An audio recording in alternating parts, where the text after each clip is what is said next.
Welcome to Woo-Foo Radio, where we're going to hit you with all the elements of radio.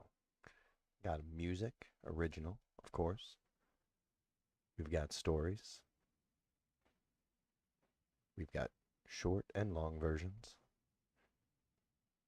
We do lo-fi jams for relaxation. And we take creators' content who want to spread the love and spread their music around. Tonight, we're going to read a story, an original story. And I'm not going to waste too much of your time leading up to it, but I want to let you know that this story is set in a time that was chosen very specifically. I'm coming out with a tabletop RPG, rules light, micro system, very small, about the size of a pamphlet. And it's going to be for playing adventures in a 1865 through 1905 America filled with grit and adventure and some legends come true. And I think it'll be fun for people who like to play role-playing games. It'll be a quick learn for both you and the players. And now this story, it takes place about 20 years after that.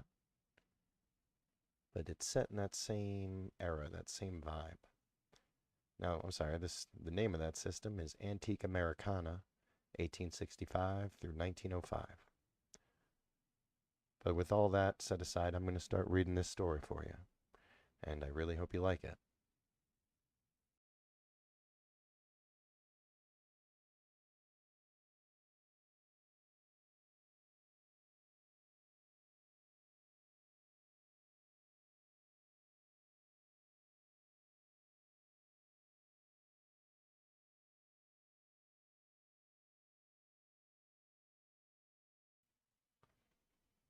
Welcome to my reading of the original story, The Hollow Folk. First, I'd like to say thank you for joining me. Then I would like to let you know that this is a tale of existential dread, fear, and horror. It is not meant for children, and should only be listened to by those who wish to have themselves tested with a tale that makes them think and makes them sweat a little. This is a tale of broken promises and promises kept. It's a tale from the American Irish in celebration of St. Patrick's Day. It takes place in the place where many of them settled, Appalachia, and specifically during the late 19th and early 20th century. This story takes place specifically in West Virginia, 1923. And I will begin with the first chapter, Whispers in the Hollow.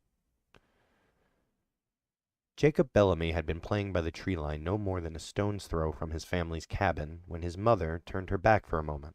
Just one moment, long enough to pull the biscuits from the oven, wipe her hands on her apron, and call for him to come inside. But when she stepped onto the porch, the yard was empty.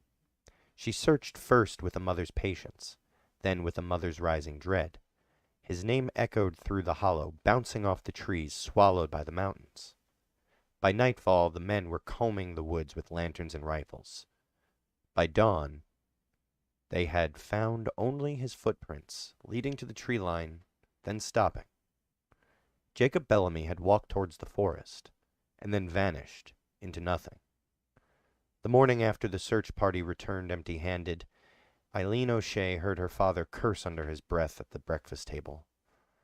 "Damn fool ought to know better." Eileen glanced up from her plate of eggs, startled. Her father, Seamus O'Shea, wasn't the type to show emotion, especially not over town gossip. "She's lost her child," Eileen said cautiously. "You can't blame her for being upset." Seamus gave her a sharp look. "Ain't blaming her for mourning, but I'm blaming her for speaking of it." Her father's fingers curled around his coffee mug. He looked older than usual this morning, his face drawn, his eyes heavy-lidded with a weight he hadn't spoken aloud. Eileen swallowed a bite of toast. "What's that supposed to mean?" Seamus exhaled through his nose. He set the mug down. "Oh, never you mind." "Pa, I said never you mind." The sharpness in his voice cut the air between them. Eileen shut her mouth. It wasn't the first time her father had spoken in half answers, muttering about things best left alone. But something about the way he was gripping that coffee mug, his knuckles white, the tendons tight, made a cold feeling settle in her gut. Across the table, her father's eyes flicked towards the window, the trees swaying in the early moonlight.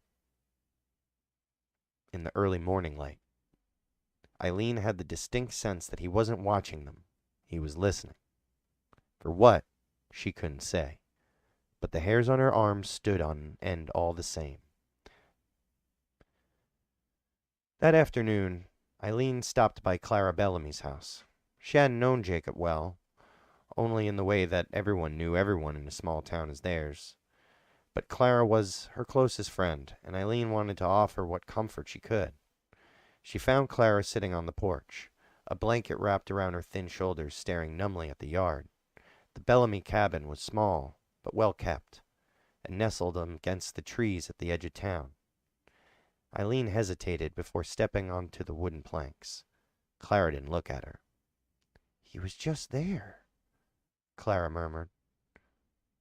Her voice was hoarse, like she hadn't slept all night. Eileen followed her gaze toward the trees. The autumn wind made leaves rustle, the branches sway, and a few crows hopped between the roots, pecking at the ground.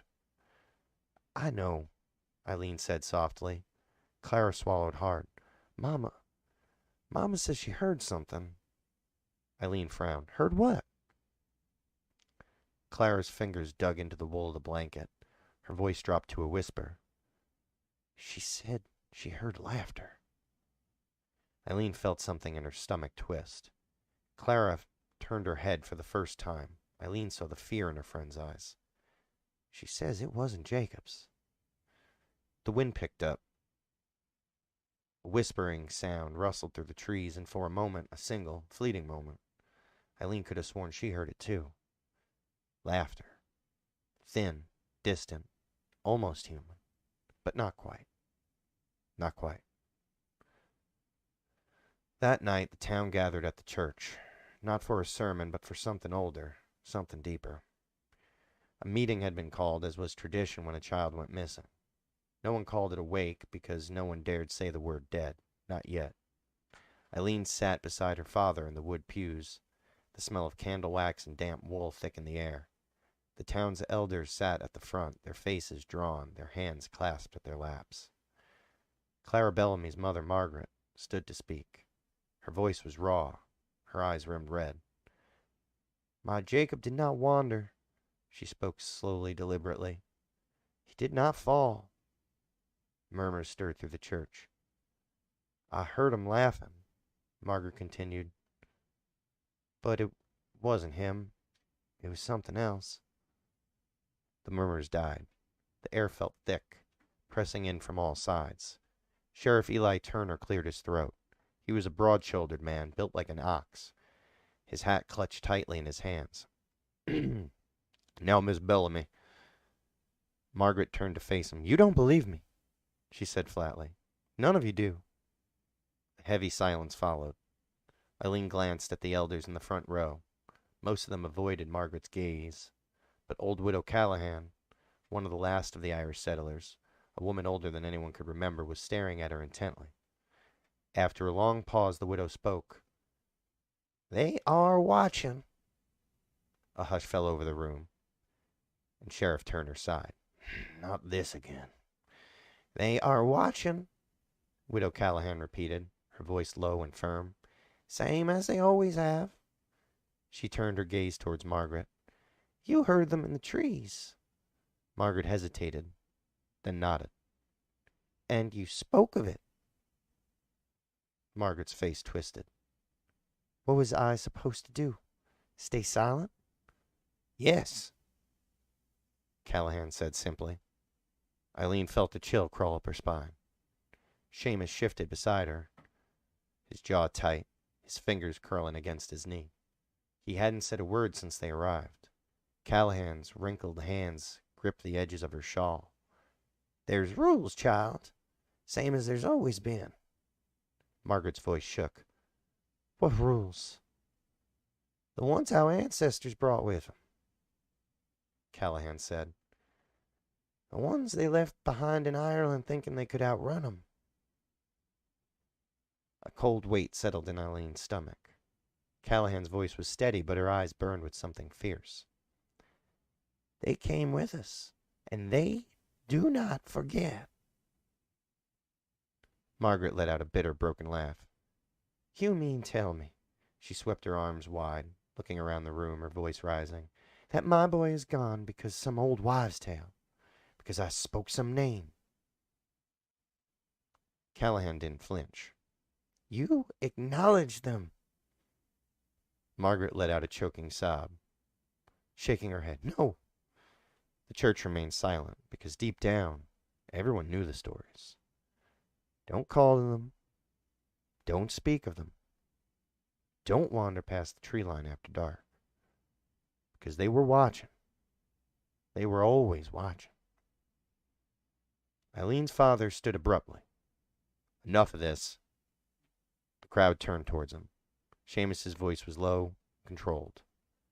But Eileen could hear the anger barely contained beneath it. We all know the search is what matters now, not superstitions. Sheriff Turner nodded. Finally, a man of some sense. Callahan didn't argue. She simply looked at Seamus, long and knowing, before she turned her gaze towards Eileen.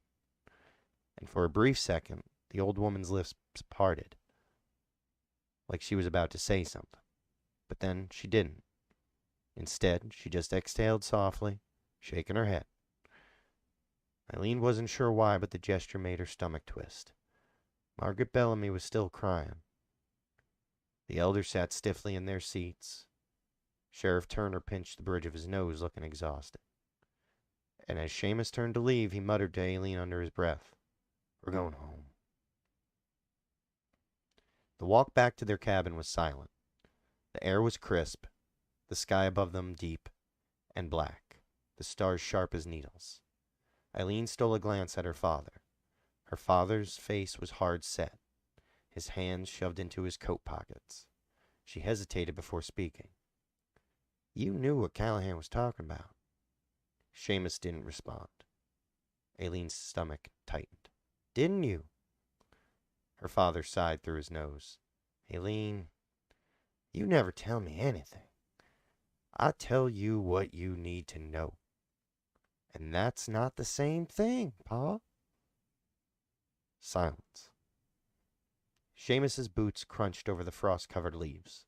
Finally he muttered, You'd be wise to listen to her, though. Eileen blinked. What? Her father kept walking. Old superstitions stick around for a reason. She let out a short, incredulous laugh. Pa, I thought you didn't believe in all that. I don't, he said flatly, but I also don't test it. Eileen frowned. That's not exactly comforting. Seamus stopped in front of their cabin, his hand on the knob. He finally looked at her, really looked at her.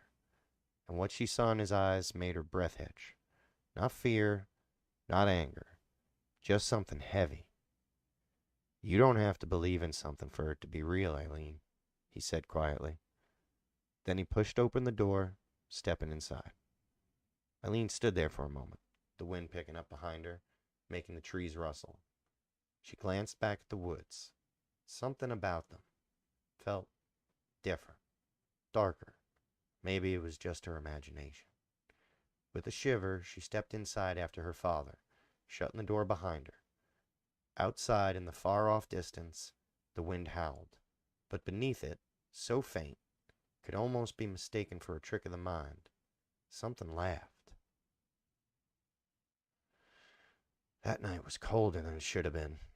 Eileen lay in bed, curled beneath the patchwork quilt her mother had made years ago. The cabin was quiet, save for the occasional pop from the dying fire in the hearth. But she couldn't sleep. Her father's words stuck to the inside of her skull like wet leaves.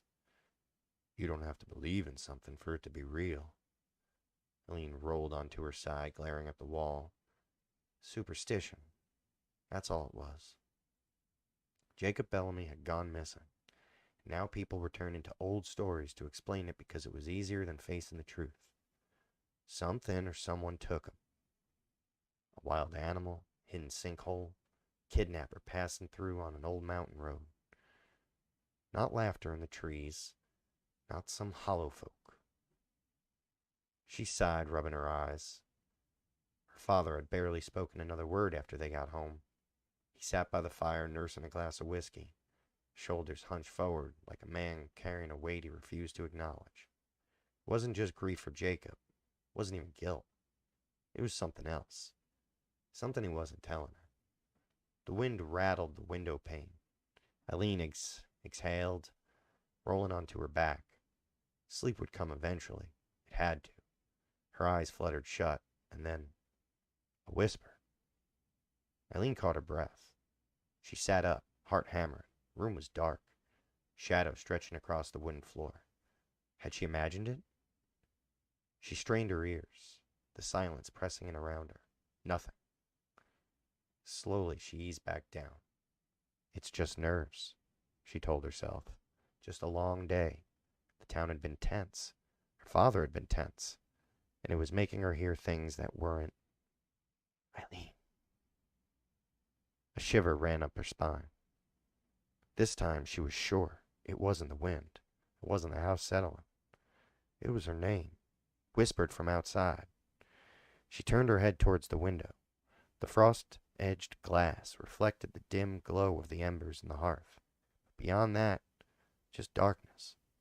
The trees swayed gently, their black silhouettes barely visible against the night sky. Her pulse pounded in her ears. Someone was out there. Someone was saying her name. Her fingers curled into the quilt. 100 possible explanations ran through her mind. Maybe it was Clara. Maybe she had come looking for her, needing company, No. The voice hadn't been Clara's. It hadn't been anyone's. Not really. She swallowed hard, forcing herself to breathe. Don't call back. The thought came unbidden, sliding into her mind like an instinct, like something she had always known but never had a reason to remember. Don't answer. Don't acknowledge it. She licked her lips suddenly dry. She sat there, rigid, staring at the window, listening, waiting. But the whisper didn't come again. After what felt like forever, she forced herself to lay back down, pulling the covers up to her chin, her pulse refusing to slow. She closed her eyes, trying to shut out the silence, trying to shout out the feeling that something had just reached out to her from beyond the glass, and was still there, still watching, waiting. She did not sleep. Morning came sluggish and gray. Eileen had barely slept a wink. Every time she closed her eyes, she swore she could still hear the whisper, her name drifting on the wind like a loose thread waiting to be pulled. By the time dawn stretched its pale fingers through the trees, she had convinced herself it was nothing, a dream, a trick of the mind. She had been wound too tight after the meeting at the church, and it had bled into her sleep. At least, that's what she told herself as she got dressed. Her father had already gone when she stepped into the kitchen, his chair empty, his coat missing from the hook by the door. Gone to the mine early, no doubt. Eileen poured herself a drink, dark and strong. She barely tasted it. Margaret Bellamy's words gnawed at her skull. I heard laughter. Widow Callahan's warning followed close behind. They do not forget. She shook her head. Enough of this. She needed air. Eileen found Clara sitting on the Bellamy porch, knees drawn to her chest, arms wrapped around them. She looked worse than the day before. Dark circles under her eyes like she hadn't slept either. Eileen hesitated before stepping forward. Clara? Clara lifted her head. Eileen sat beside her. The wood crackling beneath their weight. The air was cold, the kind of cold that clung to the bones, refusing to leave. For a moment neither of them spoke. Then Clara exhaled shakily. Mama's been talking to herself, she murmured. Keeps setting an extra plate at the table. Says we can't let Jacob feel unwelcome. Eileen felt a pang of grief twist inside her. She reached out, squeezing Clara's arm gently. I'm sorry. Clara's fingers dug into her knees. She says he's still here, that if we listen close, we'll hear him laughing. Eileen swallowed hard. She thought of the whisper outside her window. She thought of the feeling, the certainty that something had been watching. Clara turned to her, eyes red-rimmed and shining. You don't believe in it, do you? Eileen hesitated. Did she? Before last night she would have said no. But now there was a small, cold seed of doubt curling in her chest. She opened her mouth to answer, but before she could, Clara suddenly grabbed her wrist, fingers tight. If you hear something, Clara, Clara whispered, voice barely more than a breath, don't speak back. Eileen's blood went cold. Clara licked her lips, glancing at the trees like she was afraid they might hear her. Mama says, that's how they know, she whispered. That's how they know who to take next. Eileen pulled her hand back. The porch felt suddenly too small, the air too thick. This was ridiculous. She forced a laugh, shaking her head. Clara, you don't actually believe that, do you? Clara didn't answer. She just looked at her. Eileen stood. She needed to move, to shake off the way Clara's words were crawling under her skin. I have to go, she said quickly. I'll see you later tonight, all right? Clara just nodded, gaze still distant. As Eileen turned to leave, she caught the last words Clara muttered under her breath, so quiet she almost missed them. They already know your name. Eileen stiffened. Then she walked away without looking back. The sun was setting by the time Eileen made her way home. She had spent most of the day trying to shake off the conversation with Clara. She had walked the length of the town twice, stopped by the general store for some things she didn't really need, and even lingered near the church, where a few women were discussing another search party for Jacob. But the unease never left her. Now, as she neared the cabin, the trees stood tall and dark around her, the branches clawing at the deepening sky. The path home was familiar, well worn by years. But tonight something felt different. She quickened her pace. The cabin was just ahead, a warm glow flickering behind the window. Her father was home. She exhaled in relief, then froze. Somewhere behind her, deep in the trees, a branch snapped. Eileen turned sharply. The woods stood silent. The wind murmured through the leaves, dry and whispering. The last light of the sun bled through the gaps, beneath and between the trunks. Stretching the shadows long and thin, she scanned the tree line, searching. Nothing. And yet, that feeling crept up her spine. That feeling of being watched. Her pulse quickened. It's just the wind, she muttered under her breath. Say it out loud. Make it real. She took a step forward, then movement. A shift just at the end of her vision. She jerked her head towards it, her breath catching. And there, between the trees, stood something. It was tall. It didn't move. It didn't speak. It was impossibly thin, stretched like a shadow against the dark bark. But she could feel it watching. A chill seeped into her bones. The hollow folk. No. It's a trick of the light. It was all a tree bent at an odd angle, a tangle of branches catching the dim glow. Then it tilted its head. Eileen's stomach dropped.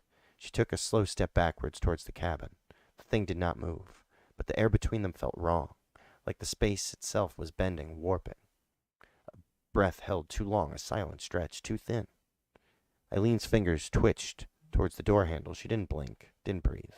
Then it smiled. Not on its face. It had no face. The smile appeared beneath it, stretching across its own shadow. Wide, sharp, too many teeth. The breath left Eileen's lungs, and then the whisper, soft, gentle, familiar. Eileen. Her name curling through the wind like a hand reaching for her throat. Eileen wrenched open the door and stumbled inside, slamming it shut behind her. She stood there, chest heaving, heart pounding. The fire crackled in the hearth. The warmth of the cabin pressed against her back. She forced herself to turn, to look out the window. The tree line was still. The thing was gone. But as she stared into the woods, her father's words came crawling back. You don't have to believe in something for it to be real. Eileen O'Shea did not believe in the hollow folk, but tonight, for the first time in her life, she was afraid of them. Chapter 2. The Debt Unpaid. Eileen barely slept. She lay stiff in bed, wide-eyed, the quilt pulled up to her chin. Every creak of the cabin, every sigh of wind against the window made her heart jump. The things in the woods, the thing that whispered her name, had vanished when she ran inside, but she knew it hadn't left. It was still out there, waiting. By dawn, she gave up on sleep altogether. She pulled on her boots, splashed cold water on her face, and stepped into the kitchen to find her father already awake, sitting at the table, a cigarette smoldering between his fingers. That was unusual. Seamus O'Shea wasn't a morning smoker. He glanced up as she entered, his gaze flicking over her face. "You look like hell." Eileen sat down across from him, rubbing her arms. "Didn't sleep well." Her father didn't say anything, just took a slow drag off his cigarette, exhaled through his nose. For a moment they sat in silence. The only sounds were the crackling of the fire and the distant rustle of the wind outside. Finally, Eileen spoke. "Pa?" He looked at her. She swallowed. "Did you ever hear things when you were young?" His expression didn't change, but he tapped his cigarette against the ashtray a little too hard. Eileen leaned forward. "You believe in him, don't you?" Seamus sighed, rubbing his hand over his face. "Eileen, don't lie to me." Her voice was sharper than she meant it to be. "Not about this." Her father was quiet for a long time. Then he reached for his whiskey bottle. That was answer enough. Eileen's stomach twisted. "Pa." He poured a measure into his coffee, staring at the table. When he finally spoke, his voice was low. "My grandfather," he said. "He was the first O'Shea to come here. Left Ireland when he was a boy." Eileen waited. Seamus took a sip of the whiskey-laced coffee. He never talked about why, but I heard my father say once it wasn't just the family that sent him running. Eileen frowned. "Then what?" Seamus's fingers curled around his cup. "A debt." The words sat heavy in the air between them. Eileen felt her skin prickle. "What kind of debt?" Seamus exhaled through his nose. The one that followed him across the ocean. The room felt colder. Eileen shook her head. "You mean the hollow folk?" Her father murmured. "Whatever they were before. He made a bargain with them back in Ireland. He didn't keep his end." The words made her chest tighten. "They came with us?" Widow Callahan's voice echoed in her mind. Eileen licked her lips. "What was the bargain?" Seamus's jaw tightened. He shook his head. "I don't know," he admitted. "If my grandfather ever told anyone, they didn't pass it down. But the debt, it didn't die with him." Eileen gripped the edge of the table. "The hollow folk don't forget." She thought of the thing in the woods, the whisper in the night. They're still collecting, she realized. Seamus's silence was enough of an answer for her. Eileen swallowed hard, her hands cold against the worn wood. It had been generations, and the hollow folk were still waiting for their due. Eileen felt lightheaded. She gripped the edge of the table, her father's words rattling inside her skull. A bargain, dead on paid, didn't die with him. She exhaled sharply, pushing back from the table. "This is madness, Pa." Seamus didn't answer. Eileen stood pacing the length of the kitchen. The old wooden floor creaked under her boots. "How could that even work?" she demanded. "A man makes a deal back in Ireland, runs across the ocean, and it follows him? That's not how things work." Seamus finally looked at her. His face was tired, older than it should have been. "You think time and distance mean anything to them that make these deals?" Eileen swallowed. The words sent an ugly chill down her spine. She shook her head, crossing her arms. Maybe he owed money. Maybe he crossed the wrong men and got it twisted in some ghost story along the way. Seamus exhaled slowly. I heard them, Eileen. Her pulse skipped. Seamus stared down at his coffee, his voice lower now. I was your age. The whispers, the laughter, same as you. Eileen stiffened. Her father met her eyes. That's why I've never left this place, you understand. This debt, whatever it is, it's in the blood. Doesn't matter where you go. A sick feeling settled in her stomach. The hollow folk don't forget. She sat back down, her hands clammy. What happens if we don't pay? Seamus didn't answer right away. He took another slow sip of coffee. His knuckles were white where they gripped the cup. Then, finally, they take. The words were barely a whisper. Eileen shivered. For a moment, neither of them spoke. The fire crackled in the hearth. The clock on the wall ticked slowly and steadily forward. Eileen licked her lips. If we don't even know what the bargain was, how in the hell are we supposed to make it right? Seamus sighed through his nose. We don't. The finality in his voice made her chest tighten. She stared at him. You're saying we just wait? Hope it's not our turn next? Her father's face was grim. Eileen pushed up from the table, her chair scraping against the wood. No, she muttered, shaking her head. No, that's not good enough. She turned towards the door, grabbing her coat from the hook. Seamus frowned. Where are you going? Eileen shoved her arms through the sleeves. If the old folks in town believe in this nonsense, then someone must know something useful. Her father's voice sharpened. Eileen, I'm not sitting here waiting for them to come knocking, Pa. Seamus exhaled hard through his nose, pinching the bridge. He muttered something in Gaelic under his breath, something she didn't understand, but she knew it was a curse. Eileen pulled the door open, stepping onto the porch. The morning air was cold and sharp. The trees stood still. She hesitated, glancing towards the woods, the same woods where she had seen it.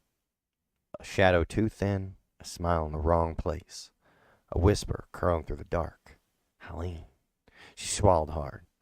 Then she squared her shoulders and started towards town. She wasn't going to wait for the hollow folk to come for her. She was going to find them first. Eileen walked fast. The trees loomed on either side of the dirt path, their bare branches reaching overhead like twisted fingers. The morning sun should have burned away the chill from her bones, but it didn't, because now she knew. The whispers were the thing in the woods. The way her father refused to speak plainly, it all pointed to something that had been here before her, before him, before any of them. A debt unpaid, a promise unfulfilled, and they were still collecting. She reached the Bellamy house before she even realized her feet had taken her there. Margaret Bellamy was standing in the yard, wringing out a damp sheet between her hands. She looked wrong. Her hair was unbrushed, her dress half-buttoned, lips chapped and crackled like she'd been whispering to herself all night. Clara was nowhere to be seen. Eileen hesitated. Margaret's red-rimmed eyes flicked, looking up to her. You come to ask about my Jacob? Eileen's breath caught. Margaret's voice was too steady. Not grieving, not lost, just something else. Something that made her hairs on the back of Eileen's neck stand on end. She forced herself to nod. Margaret exhaled through her nose. Everyone thinks he's dead. Eileen swallowed. But I know better. Margaret let the sheet fall to the ground. She took a slow step forward, her hands trembling. My boy's still here, she murmured. Eileen's pulse quickened. Margaret's crackling lips curled into something that wasn't quite a smile. He talks to me at night. Eileen's stomach twitched a little more. Margaret stepped closer. He laughs, just like before. Eileen forced herself to hold her ground. Margaret, he knocks on the walls, Margaret whispered, right outside my window. Sometimes I almost see him, just there, between trees. Eileen clenched her jaw. It sounded like grief. It should have been grief. There was something too certain in Margaret's voice, something that didn't belong in mourning, something close to devotion. Eileen licked her lips. Margaret, you saw him? Margaret's face shifted. Her eyes flicked away just for a second, like she was afraid of what would happen if she said yes. Eileen felt something cold grip her spine. Margaret turned away, reaching for the sheet again. Her hands still shook, but she spoke lightly, as if they were discussing the weather. "They always come back, you know." Eileen's breath caught. Margaret smoothed the damp fabric between her fingers. "Not the way they were, but they come back." A lump formed in Eileen's throat. Her voice was hoarse when she finally spoke. "Who?" Margaret didn't answer. Eileen wasn't even sure she had heard her, because suddenly Margaret's gaze snapped towards the tree line, her breath hitching like she had just heard something, like something was standing just beyond the trees. Her lips parted. Then she smiled. Eileen didn't turn to look. She couldn't, because deep down she already knew it was there. Eileen left the Bellamy house as quickly as she could without running. Margaret hadn't stopped smiling. Even when Eileen stepped off the porch, even when she backed away, Margaret had just stood there staring towards the woods, listening to something that wasn't there. Or maybe it was. Eileen didn't look. She walked fast through town, trying to shake the cold weight in her stomach. Margaret's words clung to her, tangled in her thoughts like burrs. "They always come back. Not the way they were." She didn't realize she had turned onto the road leading to the old McGowan house before she saw it looming up ahead. The McGowan family had left town years ago. Packed up in the dead of night, no warning, no goodbyes. Her house still stood, half swallowed by the ivy and rot. Eileen had always thought it was strange, the way no one moved in after them. But now, with everything she knew, everything she had seen, she wondered if people simply knew better. She hesitated at the threshold. The door was slightly open, not broken, not hanging off its hinges, just a little open. Like someone had stepped inside and forgotten to close it. The wind stirred, the trees rustled. Eileen swallowed hard. She shouldn't go in. Every bone in her body told her not to go in. She stepped forward anyway. Inside, dust floated in the dim light. The air was thick with the scent of old wood and mildew. Furniture sat still where it had always been. Chairs tucked under the table. Clocks stopped mid-tick. Picture frames still hanging from the walls.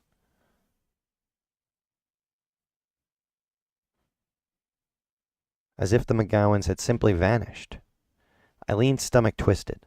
She took another step forward, her boots scuffing against the wood floors. Something clattered. Eileen froze. The sound had come from the hall. She turned slowly.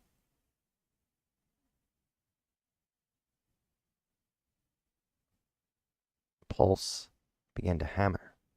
The hallway stretched into the shadow. Doors lined both sides, slightly ajar.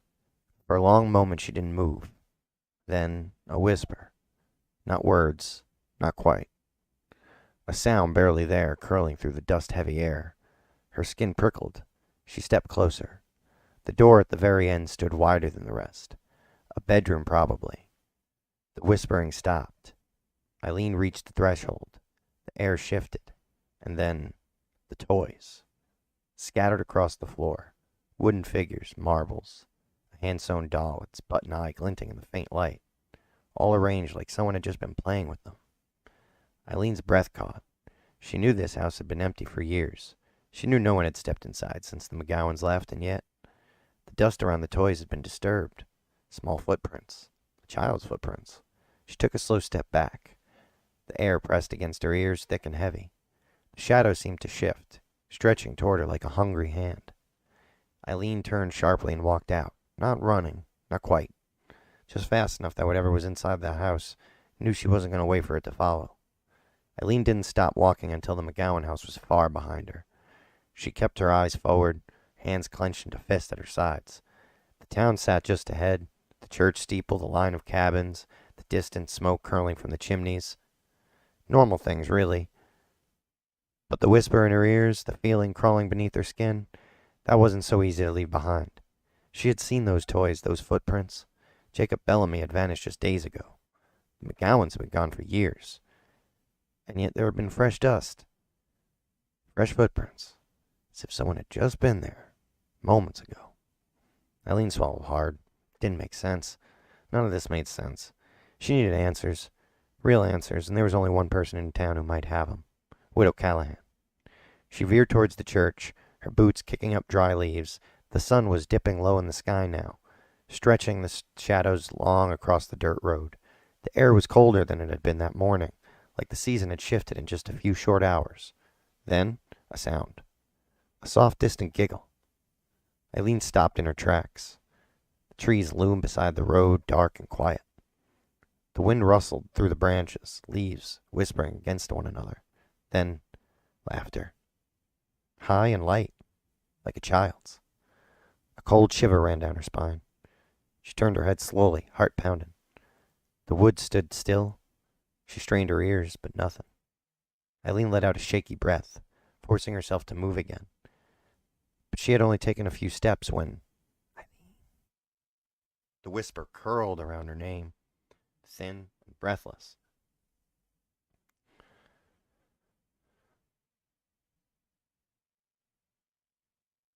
It didn't come from behind her. It didn't come from in front of her. It came from above. Eileen's breath caught. She tilted her head upward, and there, perched in the branches of an old sycamore, was a figure. Small. And watching. It sat among the tangled limbs, like it had always been there, its head tilted too far to one side. Its body was too thin, its arms and legs too long, and its face, no, it wasn't Jacob. It looked like Jacob, but its eyes were too small, too hollow. It smiled, a long, thin grin, not on its face, but in its shadow, stretched wide across the tree trunk. Then it laughed, soft, sweet, like a child who had just been told a secret. Eileen stumbled back. Her pulse slammed against her ribs. She turned and ran. The wind picked up behind her, carrying the laughter with it, thin, distant, almost human, but not quite. Not quite. Chapter 3. The Marked. Eileen didn't stop running until she reached her cabin. Her chest ached, her breath coming in short, sharp gasps. She slammed the door shut behind her, locking it with shaking hands. The wind howled outside, the trees rustled, but there was no laughter now. No whisper calling her name, only silence.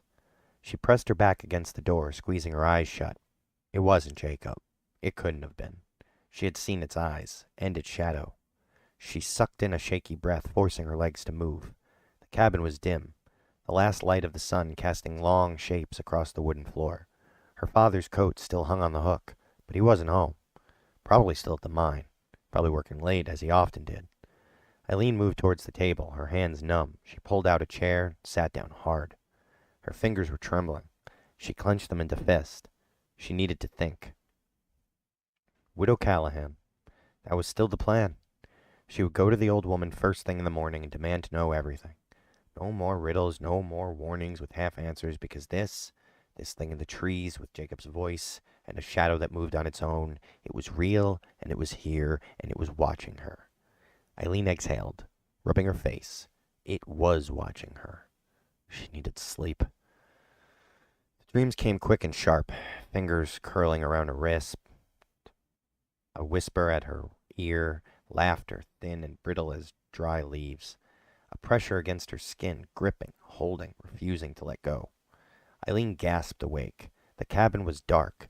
The fire had burned low in the hearth, faint embers glowing in the ashes. Her pulse pounded in her ears. Something felt wrong. Her wrist ached. Slowly, stiffly, she lifted her arm, squinting in the dim light. A bruise, dark, thin, wrapped tight around her wrist, like the shape of a hand that was too long, a hand that had never been there at all. Eileen's stomach twisted. A breeze whispered against the cabin walls, and from somewhere outside the window, the sound of laughter. Eileen left at first light. She barely touched her breakfast, barely spoke to her father. He had come home late, and when he saw the bruises on her wrist, his face darkened, but he didn't ask. Maybe he didn't need to. Maybe he already knew. The morning air was sharp as a knife's edge as she walked through town. People moved about their daily routines, fetching water, chopping wood, but no one met her eye. She knew why. Margaret Bellamy's whispers had spread. They knew she had seen something. They knew better than to ask. The widow's house sat at the far end of town, half swallowed by ivy and thyme. Eileen had always found it unsettling. The old Celtic symbols carved into the wooden beams, the way the crows always circled above it, but never landed. She reached the door, hesitated for only a moment, and then knocked. No answer. She knocked again. Widow Callahan! The door creaked open. Not fully, just a crack, like it had been waiting. Eileen swallowed hard and stepped inside. The room was dim, the heavy curtains drawn, herbs hung from the ceiling, filling the air with a sharp, earthy scent. Candles flickered on every surface, their flames low and wavering. At the far end of the room, the Widow Callahan sat in her rocking chair, her hands folded neatly in her lap. Her eyes were already on Eileen like she had known she was coming. Eileen shivered. "You saw them," the widow said softly. It wasn't a question. Eileen hesitated. Then finally she nodded. Callahan exhaled, long and slow. She gestured to the table. "Sit then." Eileen obeyed, her legs stiff, her wrists still aching. The old woman studied her for a long while, then reached forward, taking Eileen's hand in her own. Her fingers were as cold as river stones. She turned Eileen's wrist, frowning at the bruise. "They've marked you." Eileen's stomach tightened. The widow's thumb brushed over the dark imprint. "You woke with this, then?" Eileen nodded again. Callahan sighed through her nose. "Then it's too late for warnings." Eileen's pulse quickened. "I don't want warnings. I want answers." Callahan's lips pressed together. She let go of Eileen's wrist and leaned back into the chair, the candlelight flickering across her weathered face. "There was a bargain," she said, "long ago. A promise made and broken. And you, child of O'Shea, were always meant to pay it." Eileen's breath caught. Callahan's gaze didn't waver. "They know your name, girl." Her voice dropped lower, barely above a whisper. "And once the Hollow folk know your name, they do not let go." Eileen's hands curled into fists. "There has to be a way to stop this," she said, more desperate than she wanted to sound. Callahan didn't blink. "There is." Eileen leaned forward. "What?" The widow's eyes gleamed in the candlelight. "You tell them how to break the debt." The room felt suddenly too small, the air too thick. Eileen swallowed. "And if I don't know?" Callahan didn't answer right away. Then finally, "Then they will take you." Eileen exhaled slowly, her fingers gripping the edge of the table. The widow studied her, then sighed. "You should leave," she murmured. "Tonight. As far as you can." Eileen's pulse pounded, but Callahan's voice was distant and tired. "They'll follow, of course, but maybe not right away." The candle flickered, and the room seemed to darken.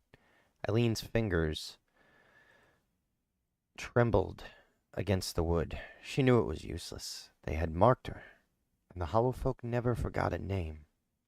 Eileen barely remembered leaving the widow's house.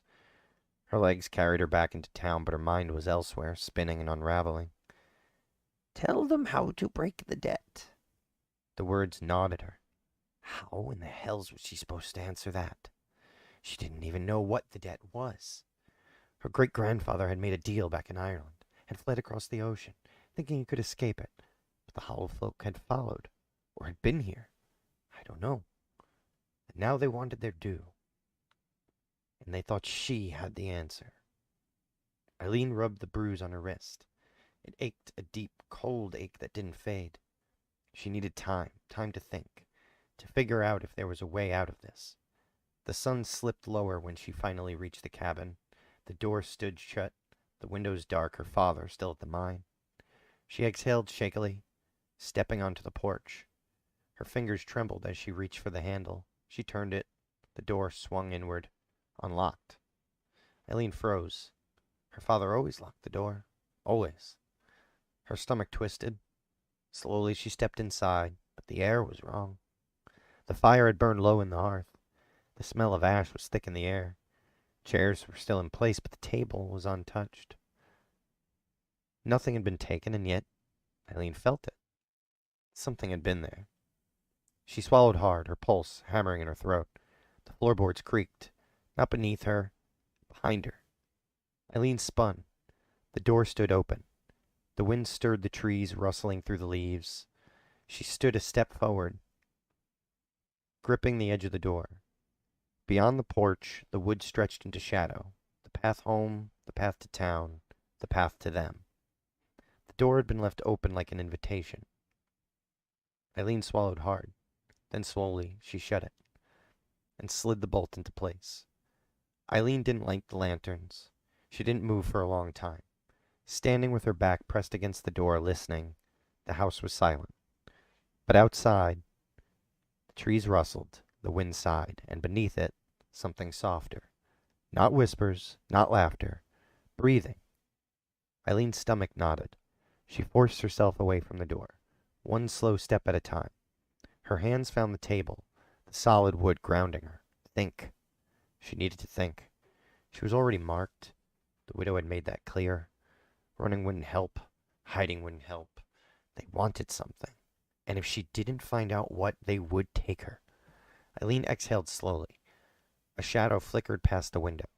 She sucked the breath, in a breath, fingers tightening on the table's edge. The light outside was nearly gone, the sun sinking behind the shadows. The trees stood in the silhouette, long and jagged. In the dying light, a figure, small, still, standing at the tree line. Eileen's blood turned to ice. She knew who it looked like. Her pulse slammed against her ribs. She took a slow step forward towards the window, unable to stop herself. The figure didn't move. She could see him clearly now. Small shoulders, dark curls. His face half lit by the last breath of daylight. Jacob. It was Jacob. Except, again, his eyes were too dark, two pits of endless shadow like the place where light went to die. His mouth twitched upward, a grin, small, subtle, and wrong.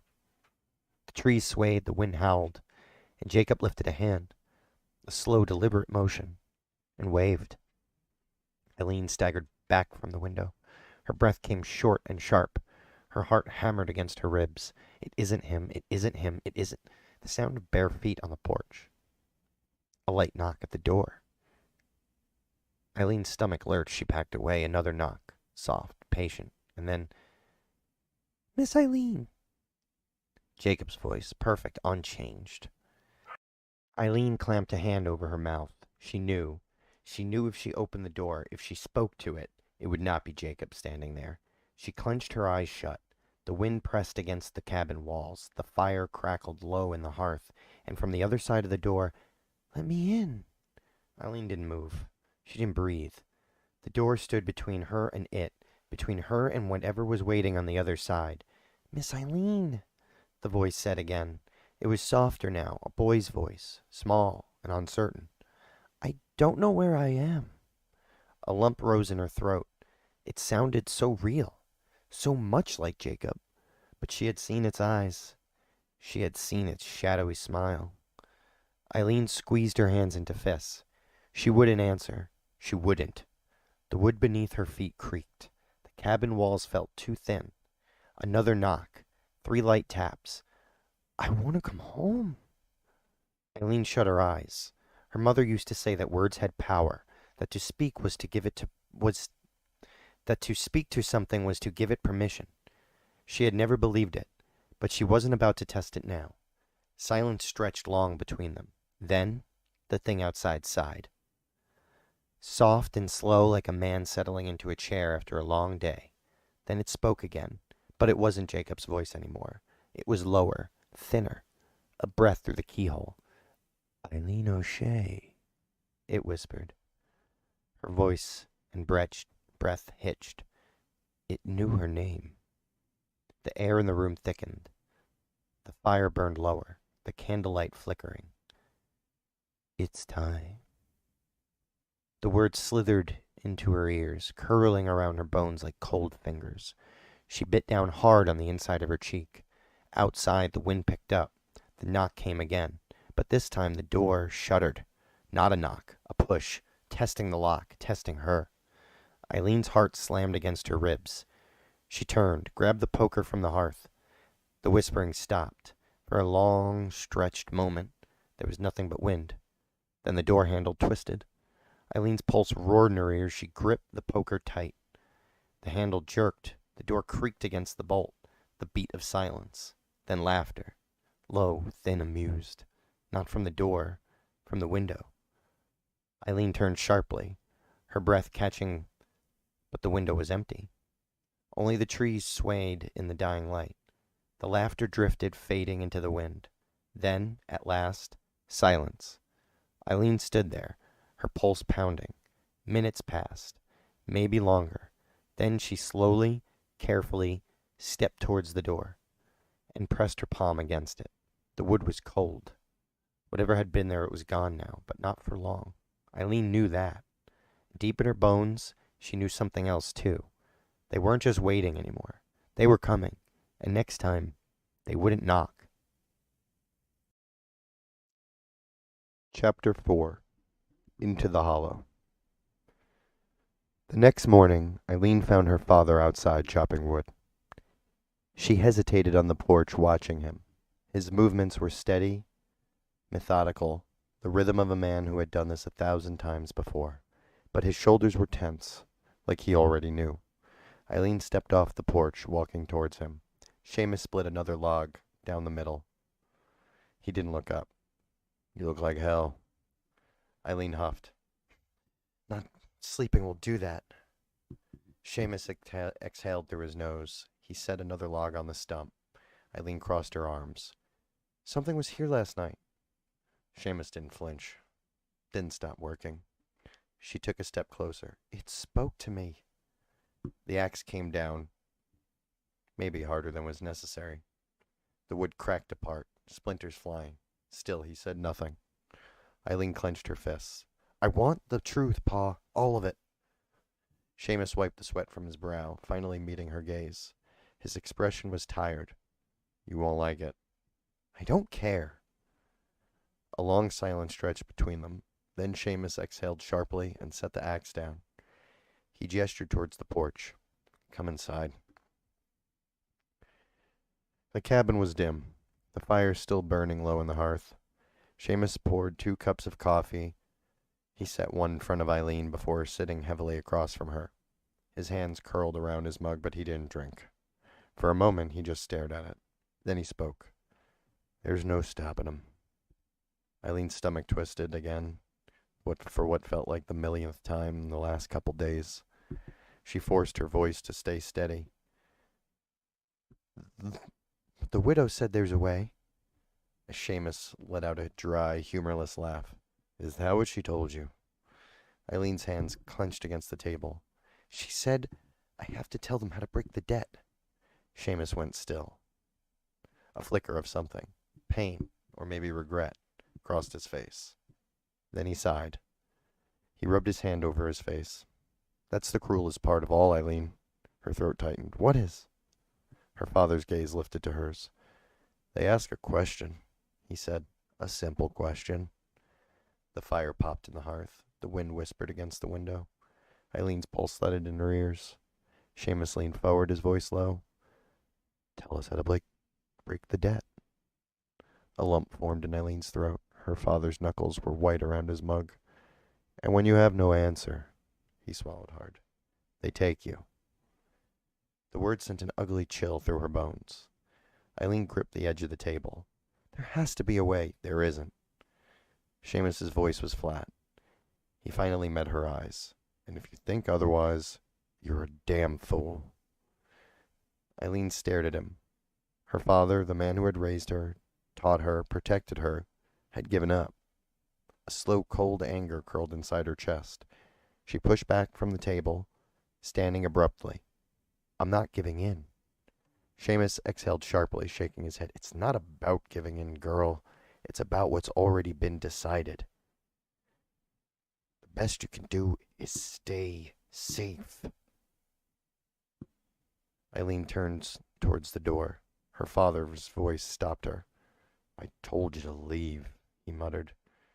She looked over her shoulder. Seamus's jaw was tight. "You should have listened." Eileen swallowed the lump in her throat. Then she stepped outside, slamming the door behind her. Eileen made her way into town. her mind racing. She needed answers. Her father was convinced it was hopeless, and Widow Callahan spoke in riddles. The town whispered behind closed doors, but never spoke plainly. Somebody had to know the truth. If there was one man in town who didn't believe in legends, who would be forced to explain things in a way that made sense, it was Eli Sheriff Turner. Sheriff.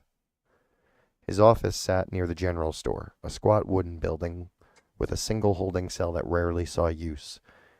She pushed the door open without knocking, and Sheriff Turner sat behind his desk. His feet kicked up, a cigarette hanging from his lips. He raised an eyebrow as she stormed in. "Well, look who it is." Eileen slammed her hands down on the desk. The sheriff didn't flinch. "I need answers." Eli exhaled a long stream of smoke. "Well, good morning to you, too." Eileen ignored him. "You were at the church. You heard what Margaret said. You heard Callahan." Eli sighed, sitting up. "Eileen, I told you before. I saw something," she interrupted. That made him pause. Eileen's heart pounded. "I saw something in the woods, Sheriff. It looked like Jacob, but it was not. And it came to my door last night." Eli studied her face, his own unreadable. Eileen leaned forward. "You don't believe in this stuff. Fine. But people are disappearing. And I think you know more than you let on." The sheriff sighed, rubbing his temple. "Eileen." "Tell me," she snapped. Silence stretched between them. Then finally, Eli exhaled through his nose. "You know my uncle, yeah?" Eileen frowned. "Harlan?" Eli nodded. She remembered Harlan Turner. He used to own the sawmill before his mind went soft. He had a sharp, once loud, and steady mind, but something had changed him. Eileen had seen him a few months back sitting outside the general store. His eyes had been wrong, empty like a man who had seen something too big to explain. Eli drummed his fingers against the desk. "He was a miner when he was young," the sheriff said, "before he bought the mill." Eileen's pulse quickened. Eli leaned forward, lowering into his voice. "And one day, he went down into that mine like usual." Eileen swallowed. "But when he came back up," Eli shook his head, "he wasn't the same." A chill crawled up Eileen's spine. "He said he saw something," Eli muttered, "down there in the dark." Eileen gripped the desk. "Saw what?" Eli hesitated. Then finally, "He wouldn't say." Eileen exhaled sharply. Eli tapped the cigarette against the ashtray. "Just kept muttering about a deal made long ago and how the debt always comes due." Eileen's could feel the muscles in her jaw clench. The sheriff studied her. "I don't know what you saw," he said finally. "I don't know if I want to."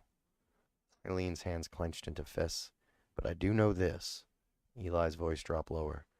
"That mine is where a lot of all this started, if you ask me."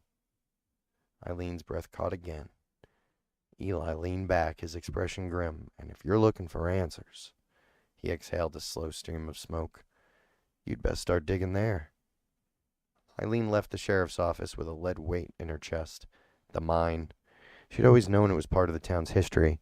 Every family had men who had worked there, men who had been buried there even. But if what the sheriff said was true, if the dead is somehow connected to there, then it was more than just history. It was the root. She made her way toward Widow Callahan's house. She wasn't in the mood for riddles, but the old woman knew things. If she knew about the death, then maybe she knew what had been buried down there. The door was already open when she arrived, just like before, like it had been waiting. Eileen stepped inside. The air smelled of herbs and candle wax again. The widow sat in her chair, her hands folded in her lap. She was staring at the fire, like she had been expecting her. Eileen swallowed. "The mine." Callahan exhaled slowly. She didn't look at her. "So you figured some things out on your own." Eileen's pulse quickened. Tell me. The widow reached for a small bundle of dried sage, rolling it between her fingers. The men who came before us, she murmured. The ones who dug first into that mountain for coal. Eileen frowned. Callahan finally turned her gaze upon her. Well, they found more than coal, she said softly. They found the old gods of this land. And they found the gods of a land they thought they had left behind. Eileen's stomach twisted. They disturbed the hollow folk, Callahan continued. They woke something that some of them had crossed in the past, and that they had thought was no longer a threat. Men like my father, Thomas Callahan,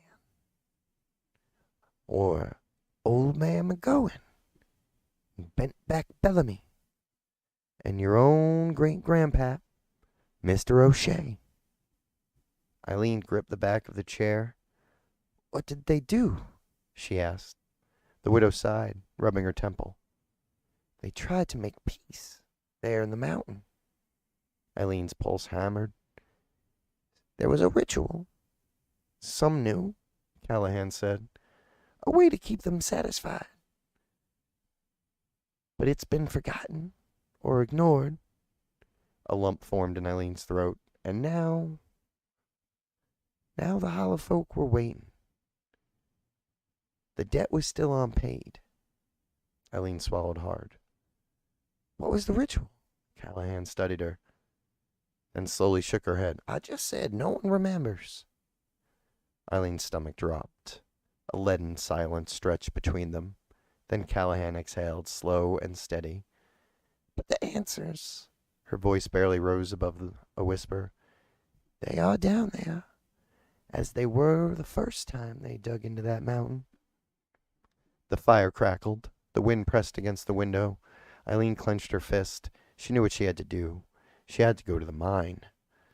Eileen left Widow Callahan's house with her heart pounding. The mine. It was always the mine. Something had been disturbed there. A ritual had been forgotten. And now the hollow folk were waiting to collect on a debt that her ancestors never thought would be called in. Her feet carried her towards home before she even realized it. The sky was darkening, the air thick with the scent of damp earth. She would go to the mine tomorrow. For now, she just needed to get inside, to think again, to breathe. The cabin room loomed ahead, the porch creaking under her boots. She opened the door and stepped inside. The fire had burned low. Shadows stretched long across the wooden floor. Her father's coat still hung by the door, but Seamus was nowhere to be seen. Eileen swallowed hard. She shut the door behind her, sliding the bolt into place. The silence pressed in. She took a slow step forward, then a soft tap. Eileen froze. It came again. A light, deliberate sound. A knocking, but not from the door, from a window. Slowly, so slowly, she turned. A shape stood outside the glass. Not her father, not an animal, something else. Tall, thin, wrong. The light from the dying fire flickered over it, shifting its form. A shadow where a face should be, a breath of wind in the shape of a man. It lifted one long, spindly hand and knocked again. Tap, tap, tap. Eileen's pulse slammed in her throat. The thing didn't move. It just stood there, watching, waiting. Then, without a sound, it smiled. Not on its face, but in its shadow. And then it whispered her name. Eileen. She stood frozen. The thing at the window didn't move, didn't breathe. It only smiled, that terrible, gaping grin stretching across its shadowed face. Eileen. Her name slid through the glass like a breath, soft and patient. It knew she was there. It knew she was listening. Her fingers curled tight around the edge of the table. She wanted to run, wanted to shut her eyes and to pretend it wasn't there, but she couldn't. She forced herself to look at it. She couldn't just make out the shape of it. She could see its limbs too long, its head slightly tilted, its body shifting between the shadows like it was made of the mist. And beneath it, that smile, too sharp, too wide. Eileen's breath came shallow. She didn't speak. She wouldn't. The fire popped low in the hearth. The wind rattled the shutters. The thing knocked on the glass again. Tap, tap, tap. The pulse in her neck hammered away. Then it took a slow, shuddering step backward, its shadow stretching unnaturally, twisting across the ground. And then it lifted its hand. It pointed. Eileen's stomach turned to ice. The mine. It was pointing toward the mine. The whisper came again, low, curling, through the air like dead leaves. It's time. Eileen swallowed hard. She knew what it meant. No more waiting, no more running. Tomorrow she would go to the mine, because they were done knocking. They were calling her home. Chapter 5. Blood Price. The entrance to the old mine loomed before Eileen like a black mouth, yawning open into the earth. The wind had picked up as she made her way up the ridge, whistling through the wind whistling through the trees, stirring the loose rocks at her feet. Her father had left for work before dawn. She had waited for him to go. She didn't want to tell him where she was going. She didn't want him to try to stop her. She pulled her coat tighter around her shoulders. Most of the mine had been abandoned for years. The older shafts had collapsed, and the newer ones, where her father still worked, had been carved deeper into the mountain. But this was where it had started. So Eileen stepped forward, her boots crunching over loose stone. The air grew colder as she neared the entrance, thick with the scent of damp earth and rusting iron. The wooden beams bracing the tunnel were slick with moss, old and rotting. The place felt wrong. Not empty, waiting. Eileen hesitated at the threshold. Then, before she could second-guess herself, she stepped outside. The dark swallowed her whole. The deeper she went, the heavier the air became. Dust hung thick in the beams of her lantern. The walls dripped with moisture, the stones slick and cold beneath her fingertips. Eileen's breath came slow and steady. She didn't know exactly what she was looking for, only that the answers were down here. She moved carefully, her boots skimming the edge of old tracks. Her father had told her once that this part of the mine had been closed off after a collapse, but now the entrance was open. Someone had been here, or something. The tunnel stretched long and winding, and then her foot hit something solid. Eileen lifted her lantern. A wooden crate, old, dust-covered. She knelt, brushing the dirt from the surface. The lid was already loose. She pried it open. Inside were ledgers. Stacks of old papers, edges curled with age. The ink had faded, but as she lifted one out she could still make the writing. Names, numbers, records of workers. She flipped the pages, scanning the old names. O'Shea, Bellamy, McGowan. The same names of families that still lived here. Her stomach twisted, and then her fingers stilled. A different entry, one that wasn't like the others. Debt recorded. Payment pending. Her pulse quickened. There were no numbers beside it, no names, just those words, and beneath them a symbol, not English, not letters at all, like a carving of something, something not meant to be written. Her hands went clammy. Eileen exhaled, staring at the mark, her breath curling white in the freezing air. Then a sound, gentle, soft. A whisper. Eileen. Her blood ran cold. It was coming from deeper inside the mine, waiting, calling, laughing. Her breath hitched. The whisper curled around the tunnel, threading through the beams and rusting tracks like it belonged there, like it had never left. Eileen. Soft, familiar, wrong. She forced herself to move, shoving the old ledger into her coat. She turned the lantern forward. The tunnel stretched on, winding deeper into the dark. The whisper came again, closer. Her pulse hammered on. She gritted her teeth, pressing forward. She had come this far. She wasn't leaving without the truth. The tunnel opened into a larger chamber. Eileen slowed, lifting her lantern high. The walls were smoother, not carved by tools but something older, and water dripped from the ceiling, pooling between jagged stones. Rusted mining carts sat overturned, their contents long gone, and on the far wall, Eileen's breath caught. A mark, like the one in the ledger, scratched deep into the stone. No, not scratched, carved. She stepped forward. The symbol was bigger than the one in the ledger, taller than she was even, and beneath it, a name. She swallowed hard, reaching out. The letters were faint, worn by time, but she could still read them. C. O'Shea. Her stomach twisted. An ancestor, one of her own, the man who made the deal.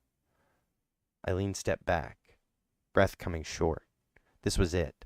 This was where her ancestor had come back in contact with those whom he had struck the deal.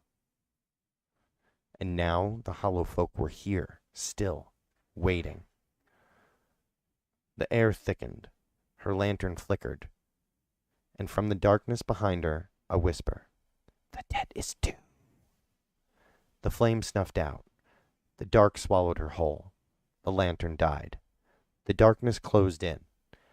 Eileen's pulse slammed against her ribs. She staggered backward, her boots scraping over loose stone. The cold pressed in, thick as river water. The whisper came again, not from one voice, but from many. The debt is due, the debt is due. She reached into her coat, fumbling for matches. Her fingers shook as she struck one against the crate. A small flame flared to life, and in the weak glow she saw them, the hollow folk. They stood at the edges of the chamber, tall and thin, their limbs too long, their heads tilted at unnatural angles. They had no faces, only shifting, rippling darkness where features should be. But their shadows grinned, wide and sharp, like something hungry. Eileen's breath came short. She clutched the match tighter. One of them stepped forward. The movement was slow, deliberate, like it had all the time in the world. The others followed, their bodies gliding over the uneven ground. The match burned slower. A voice curled through the air. Eileen O'Shea. It was barely a whisper. It was a name spoken with purpose, a claim. Eileen's throat tightened. What do you want? The nearest figure tilted its head. Then it lifted a hand. A long, spindly hand, its fingers ending in fine points, and it pointed at her. Give us what was promised. Eileen's stomach churned. She forced herself to stand her ground. I don't know what was promised. The shadows shifted. They laughed, not loud and not human. Thin, airy sounds, like wind through dead leaves. Then tell us how to break the debt. Eileen swallowed hard. Her hands trembled. The match burned slower. This was it. This was what Callahan had warned her. They were giving her a choice. Find the answer or be taken. She opened her mouth and nothing came out. Eileen's mind raced. Tell them how to break the debt. This was the only way out, but she didn't know. She had found the records, seen the name, her ancestor, but she didn't know what he had promised. She didn't know what they wanted.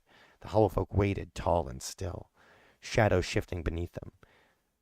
The one closest to her lifted its hand again. Tell us. Eileen's breath came short and sharp. The match burned to her fingertips. She hissed and dropped it. The flame snuffed out.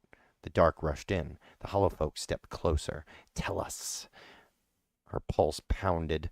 Her fingers dug into her coat. There had to be a way, some trick, some loophole, but when she opened her mouth, nothing came. The hollow folk laughed. It was not the sound of amusement. It was the sound of hunger. Then you are ours. The tallest one reached for her, its hand stretching too far and too long. Eileen staggered back. Wait! The shadows surged forward. The world tilted, and the dark swallowed her whole. Eileen fell into the darkness. It was not the darkness of night, not the darkness of closed eyes. It was thicker and it was heavier.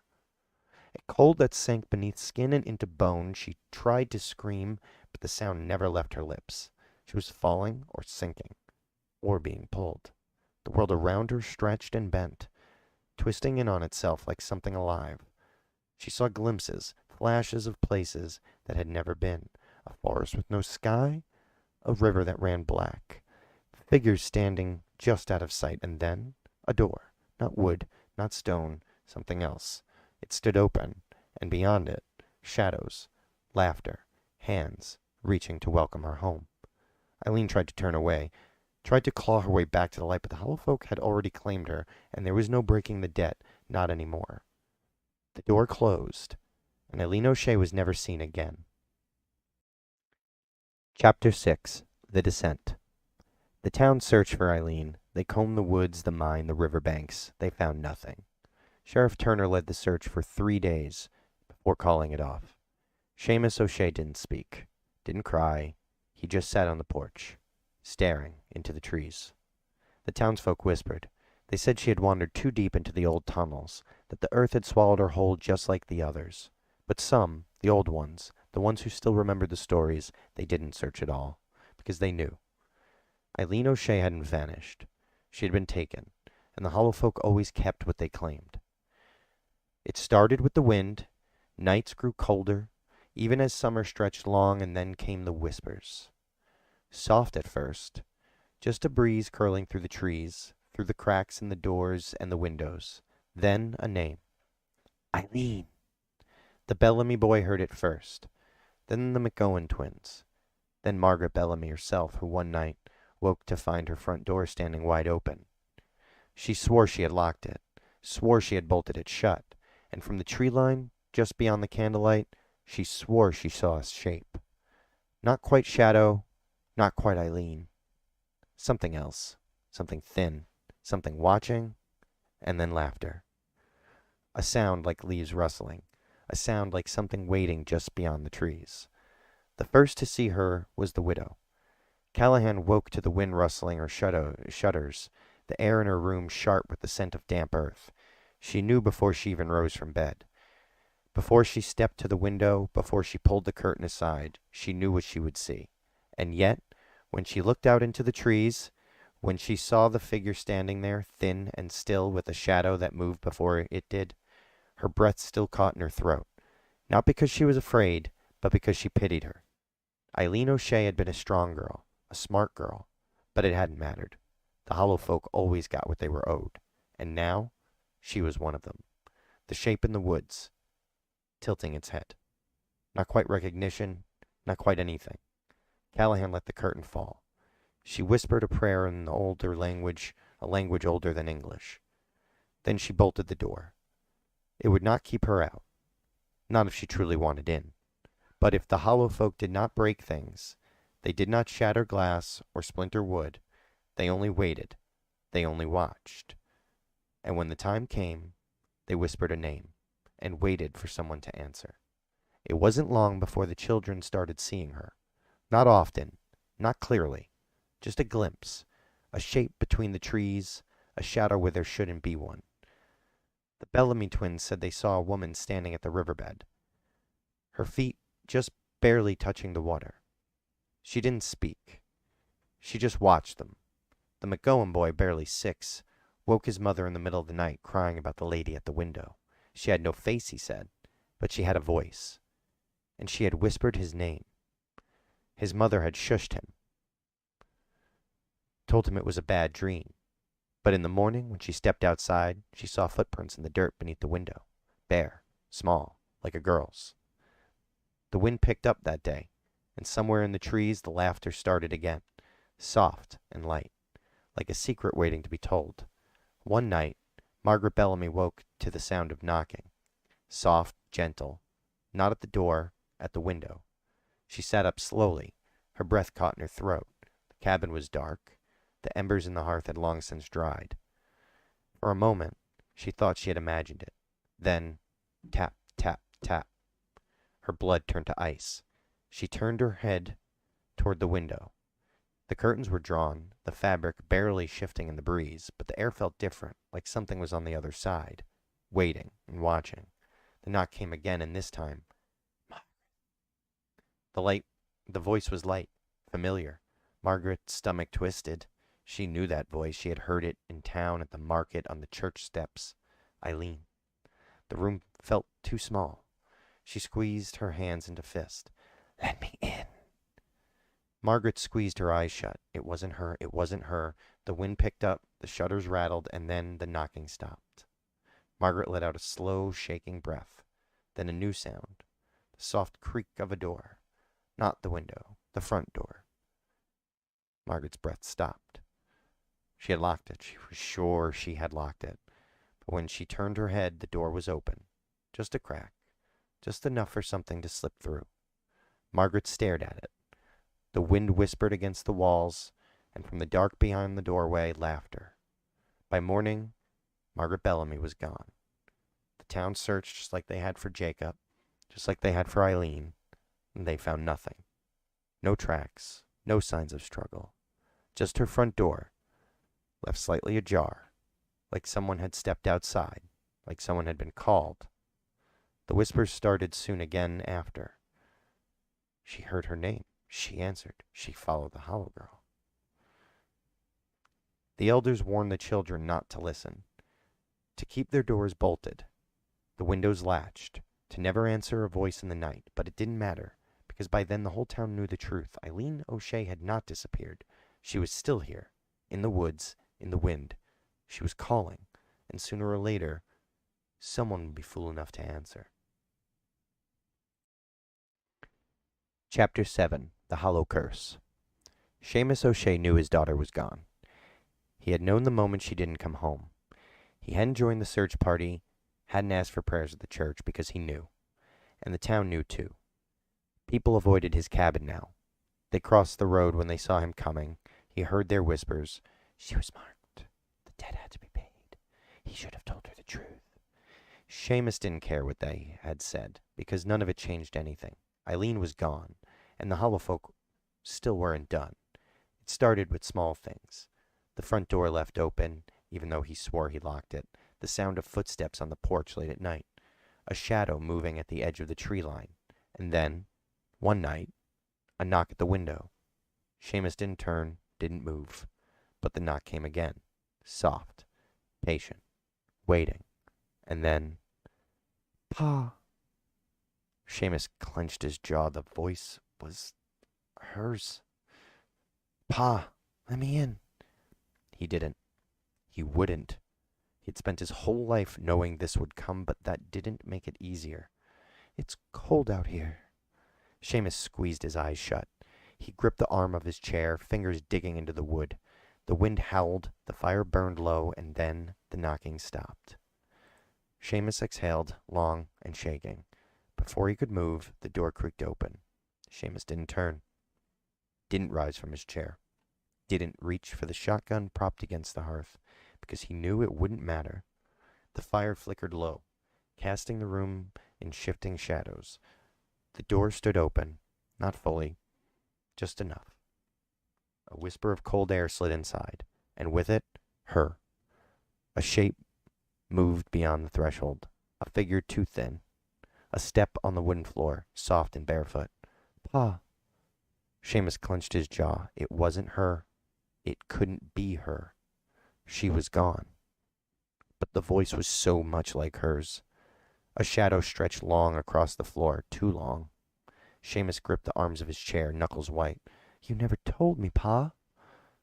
The voice was closer now. You never told me how to break it. The air in the room shrank, and then, look at me, Pa.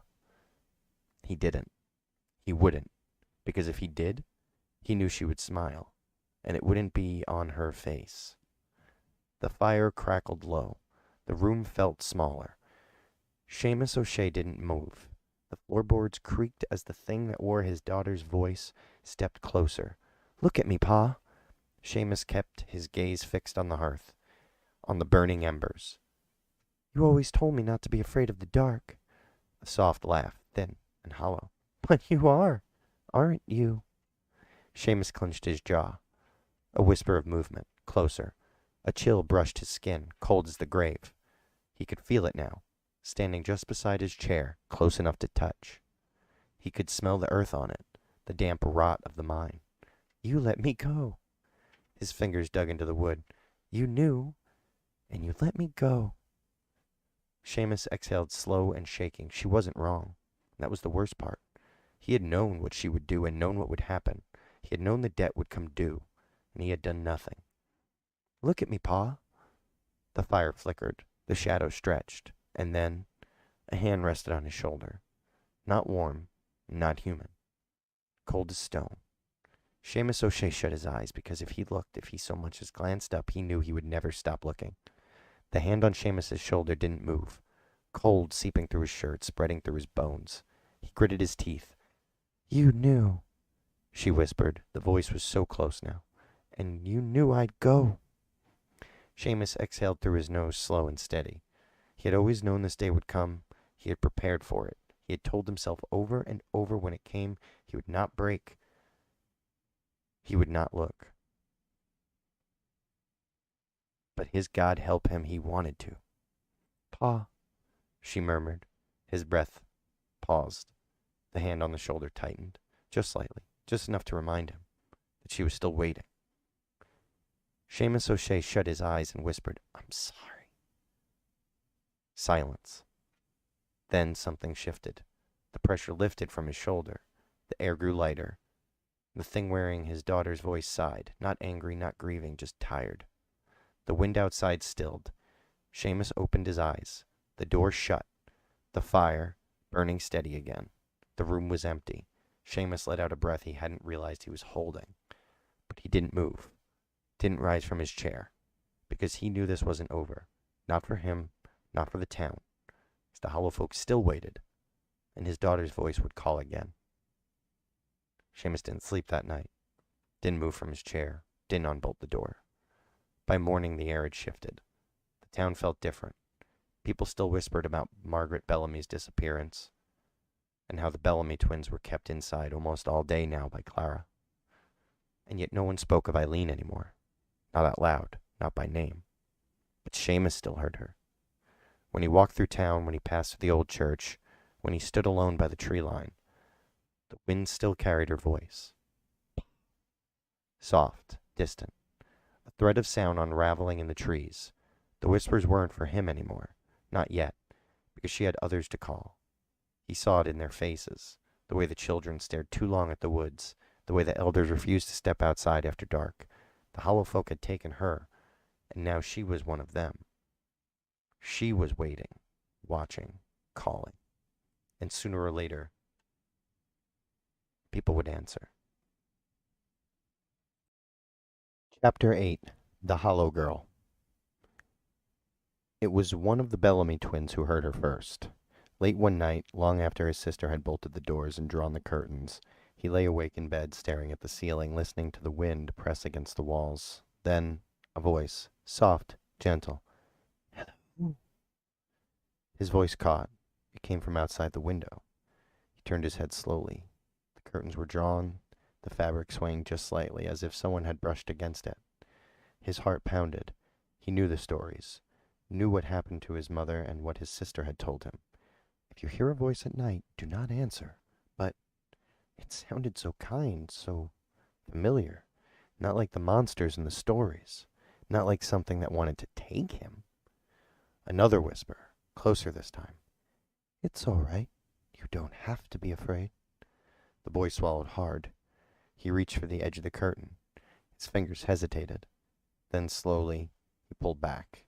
The glass was fogged with breath, and beyond it a figure, standing just at the tree line, tall and thin.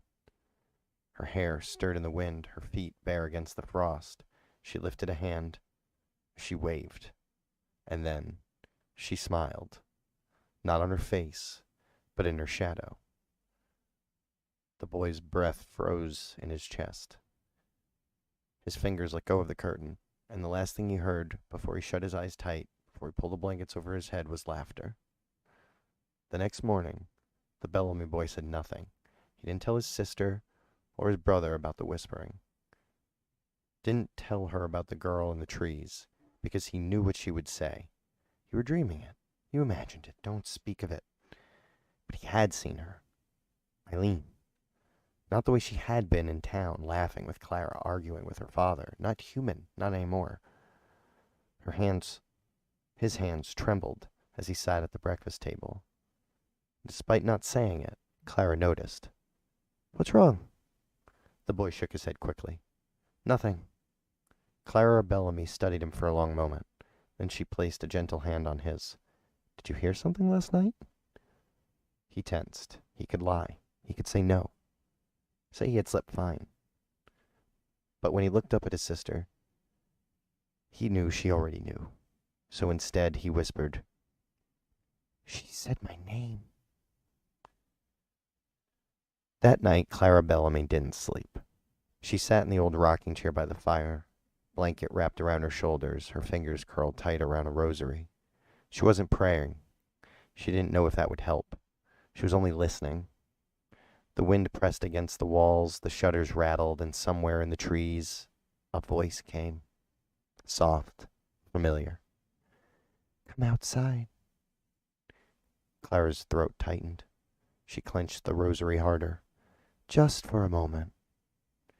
The voice was so close, like it was whispering just beyond the door. Clara's breath came short, slowly, carefully. She turned her head towards the front door. It was locked, bolted. She had checked it, twice. But the whispering didn't stop. "You don't have to be afraid." Clara shut her eyes. She wouldn't answer. She wouldn't listen. The fire flickered. The wind sighed. And then, the soft creak of a door opening. Clara's breath caught. She snapped her eyes open. The front door stood wide. The cold night air pressed against her skin. The wind howled through the opening, and in the darkness beyond the threshold, a figure stood waiting. Clara Bellamy couldn't breathe. The front door stood wide open. Beyond it, the night waited. And in the dark, just past the porch steps, someone stood there, not moving, not speaking, just waiting. Clara gripped the arms of her chair. Her pulse pounded against the inside of her ribs. She knew what she should do. She should get up. She should shut the door, bolt it, lock it. But she couldn't move. Because the longer she stared into the dark, the longer she looked at that long, thin figure standing just beyond the light, the more its head tilted, a slow and almost curious motion like it was listening, the more frozen she felt. And then it took a step forward. Clara flinched, but it didn't reach for her. It just stood there, close enough now that she could see the way its feet barely touched the ground, close enough that she could see the hollow pits where its eyes should be, and then it smiled. Not on its face, in its shadow. Clara inhaled sharply. She lurched to her feet, grabbed the door, and slammed it shut. Her hands fumbled for the bolt, forcing it into place. The wind pressed against the cabin's walls, the fire crackled low into the hearth, and then from the other side of the door, footsteps, slow, dragging, moving away. Clara pressed her forehead against the wood. Her breath came fast, shallow. She didn't turn, didn't check the window. She didn't need to. She already knew. Eileen O'Shea was still out there, and she was still waiting. Chapter 9. The Name That Answers. The Bellamy boy woke to silence. The cabin was dark, the fire long dead. For a moment he lay still, his breath slow and steady. Then, a whisper. "Come here, little one." His chest tightened. The wind had stopped. The trees had gone still, but the voice remained, soft, gentle, calling. He turned his head towards the window. The curtains moved, not from the wind, but from breath on the glass. The boy swallowed. He knew the stories, knew not to listen, but the voice was so kind. "I'm so lonely." His fingers trembled beneath the blanket. His heart pounded. The whisper curled against the glass. "Won't you come outside?" The boy stared at the window, at the thin, dark shape just beyond it. She smiled, not on her face, but in the shadow beneath her, and then she waved. The Bellamy boy didn't move, didn't breathe. The girl at the window tilted her head, waiting, watching. "You don't have to be afraid." The whisper curled through the glass, soft as a lullaby. The boy squeezed his eyes shut. "Don't listen. That's what his mother would say if you were still here.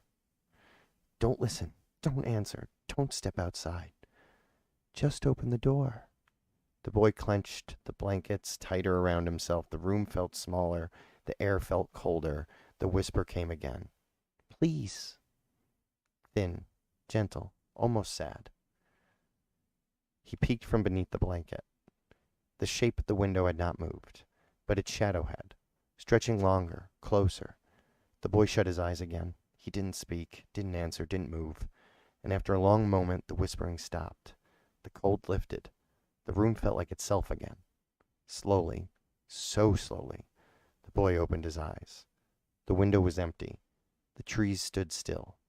The girl in the dark was gone. But she would come back, because the hollow girl had all the time in the world, and she could wait forever. The Bellamy boy didn't tell his sister what he had seen, or his twin. Didn't tell them about the whispering, or the breath on the glass, or the girl who stood too still, because he knew what they would say.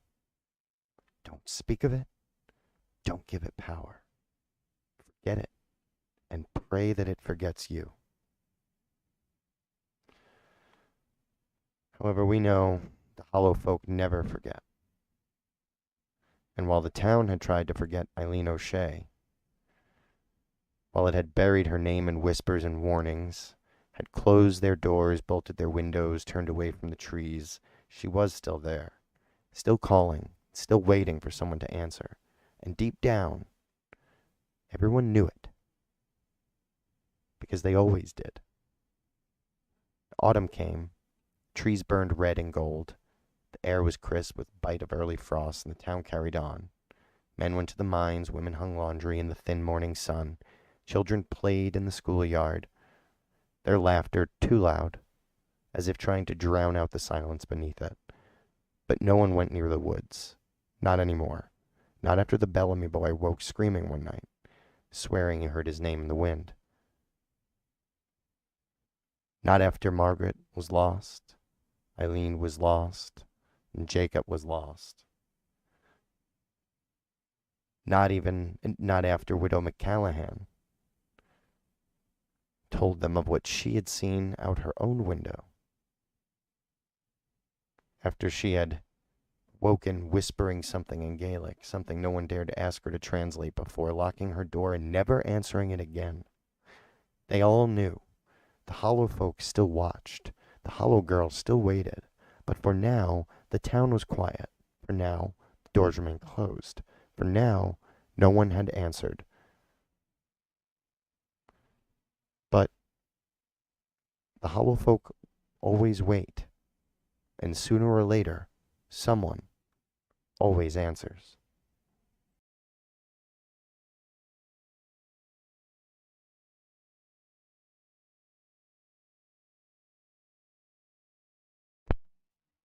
Well, thank you very much. I'm glad you stayed with me. I saw some of you stayed in, had that slideshow going, and that ended. So I'm just gonna switch that over actually to something else, just so we can have something nice in the background instead of staring at that. Well, I hope you enjoyed it. Working on my skills in both story writing and story reading. So I was very excited to have a chance to go through this and to get some feedback from everybody over however long it sits here on the interwebs. Forever, I suppose. Well, I just want to say thank you. I saw some people joined and hung in there, and that is really nice and very cool. I hope they enjoyed the story. I hope it gave them the chills a little bit. We're going for something a little bit different, I think, than the usual St. Patrick's Day feel. And maybe that's what we accomplished. Either way, I hope everyone has a very great St. Patrick's Day, which is coming up. A very great holiday. Sied Malafalcha, Slancha. Everybody, have a great night. I'm going to play you out with a little bit of music.